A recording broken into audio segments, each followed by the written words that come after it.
நம்ம நார்த் சென்னை சுத்தி நல்ல டெவலப்மெண்ட் இருக்கிற ஏரியால இன்வெஸ்ட்மெண்ட் இல்லனா உடனே வீடு கட்டுற மாதிரி லேண்ட் பாக்குறீங்களா?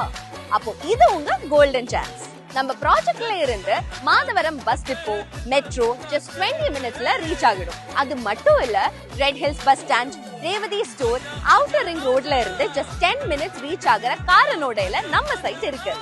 இங்க இருந்து கொல்கத்தா ஹைவே ஜஸ்ட் 5 மினிட்ஸ். அதுவும் இப்ப கன்ஸ்ட்ரக்ட் ஆகிட்டு இருக்கிற எண்ணூர் டு மகாபலிபுரம் பெரிஃபரல் ரோட்ல இருந்து ஜஸ்ட் 300 மீட்டர்ஸ் டிஸ்டன்ஸ் தான் டோட்டலா 400 ஃப்ளோட்ஸ் கொண்ட மெகா டவுன்ஷிப். இப்போ phase 1 to 120 ஃப்ளோட்ஸ் லான்ச் பண்ணிருக்கோம். சீக்கிரமா phase 2 and phase 3 வருது. இவ்வளவு டெவலப்மெண்ட் அண்ட் கனெக்டிவிட்டி இருந்தும் ஒரு ஸ்கொயர் ஃபீட் பிரைஸ் 3000 4000 இல்ல, ஜஸ்ட் rupees 1999 மட்டும்தான். DTCP and RERA approved project, 30 feet black top road, EB, street lights எல்லாம் ready. Already 3 villa construction start ஆயிடுச்சு. villa price 33 lakhsல ஸ்டார்ட் ஆகுது. இன்னும் வெயிட் பண்ணாதீங்க, 30% plots ஆல்ரெடி புக் ஆயிடுச்சு.